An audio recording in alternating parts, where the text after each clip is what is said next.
नमस्कार साथियों, आप सभी का हमारे YouTube चैनल में दिल से स्वागत है। इस चैनल पर हम प्रेमानंद महाराज जी के अनमोल वचन आपके लिए लेकर आते हैं, जो सीधे दिल को छूते हैं और जीवन को सही दिशा दिखाते हैं। अगर आप अपने जीवन में शांति, सच्चाई और सही मार्ग चाहते हैं, तो ये चैनल आपके लिए है। आइए, इन वचनों को केवल सुने नहीं, इन्हें अपने जीवन में अपनाएं। एक दिन एक युवक आया, आंखों में क्रोध, मन में असंतोष और दिल में सवाल। उसने महाराज जी से कहा, महाराज, मैं सब कुछ होते हुए भी दुखी हूं। पैसा है, पढ़ाई है, सोशल मीडिया पर पहचान है, फिर भी मन अशांत है। महाराज जी मुस्कुराए, कुछ बोले नहीं। युवक को अजीब लगा।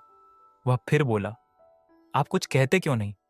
महाराज जी ने धीरे से कहा, बेटा, जब घर में बहुत शोर हो तो भगवान की आवाज सुनाई नहीं देती। युवक चुप हो गया। महाराज जी ने जमीन की ओर देखा और बोले, तू बाहर बहुत भागा, अब जरा भीतर बैठ। फिर उन्होंने एक पत्ता उठाया सरने की और कहा, देख, ये पत्ता वृक्ष से गिर गया। वृक्ष ने रोका, नहीं, क्योंकि वृक्ष जानता है जो आया था उसे जाना ही है।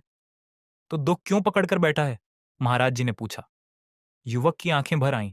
उसने कहा, लेकिन महाराज, लोग धोखा देते हैं, अपनों से दर्द मिलता है। महाराज जी बोले, बेटा, कांटा चुभे तो फूल को दोष मत देना। कांटा तेरे कर्म का है, फूल प्रभु की कृपा। आश्रम में बैठे बाकी लोग भी सुन रहे थे। कोई अमीर था, कोई गरीब, कोई पढ़ा लिखा, कोई अनपढ़, लेकिन सबका दुख एक जैसा था, मन का बोझ। महाराज जी ने कहा, तुम सब भगवान को पाने नहीं आए हो, तुम सब भगवान से सौदा करने आए हो। सब चौंक गए। कोई कहता है, मुझे सुख दे दो। कोई कहता है, मेरा रोग हटा दो। कोई कहता है, मेरे बच्चे को सफल बना दो। महाराज जी ने आंखें बंद की और बोले, पर कोई यह नहीं कहता, हे प्रभु, मुझे बदल दो। एक वृद्ध महिला उठी, कंपाती आवाज में बोली, महाराज, मैंने जीवन भर पूजा की, फिर भी कष्ट क्यों?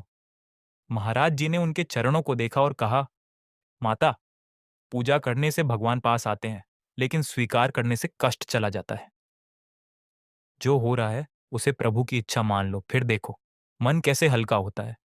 महाराज जी अक्सर कहते थे, भक्ति का अर्थ संसार छोड़ना नहीं, आसक्ति छोड़ना है। उन्होंने कहा, घर में रहो, काम करो, लेकिन ये मत सोचो मन मैं ही करता हूं, सब प्रभु करा रहे हैं। युवक, जो पहले आया था, अब शांत बैठा था। उसने कहा, महाराज, क्या सच में शांति मिल सकती है?